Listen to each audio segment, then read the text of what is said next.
SSC 2026 result 10 August কেন দেওয়া হচ্ছে? জেনে নিন আসল কারণগুলো।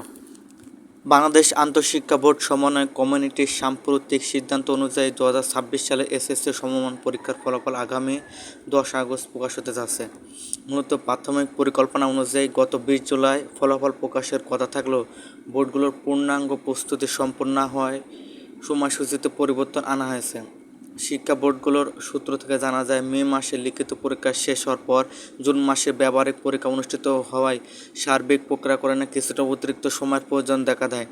সারা দেশে অংশগ্রহণকারী প্রায় 18.5 লক্ষাধিক শিক্ষার্থীর বিপুল সংখ্যক উত্তরপত্র নির্ভুলভাবে মূল্যায়ন নিশ্চিত করতে শিক্ষা বোর্ড বাড়তি সতর্কতার পথ বেছে নিয়েছে। এবার ডিজিটালাইজেশন ও নতুন সিকিউরিটি ফিল্টার যুক্ত করার কারণে সাধারণ শিক্ষা বোর্ডের পাশাপাশি কারিগরি ও মাদ্রাসা বোর্ডের ডাটাবেস সমন্বয় করতে কিছুটা অতিরিক্ত দিন লেগেছে। উত্তরপত্রে যাতে কোনো ধরনের ভুল ত্রুটি না থাকে সেই উদ্দেশ্যে ওএমআর শিট ও বিষয়ভিত্তিক প্রাপ্ত নম্বরগুলো একাধিকবার পরীক্ষকদের মাধ্যমে স্ক্রুটিনিং করা হচ্ছে। 10 আগস্ট সকাল 10টায় শিক্ষা বোর্ডের অফিসিয়াল ওয়েবসাইট ও এসএমএস এর মাধ্যমে আনুষ্ঠানিকভাবে এই ফলাফল সার্বজনীনভাবে উন্মুক্ত করা হবে। অতএব কোনো ধরনের গুজব বা বিভ্রান্তিতে কান না দিয়ে শিক্ষার্থীদের বোর্ডের ঘোষিত নির্দিষ্ট দিনের অপেক্ষা থাকার আহ্বান জানিয়েছে শিক্ষা প্রশাসন।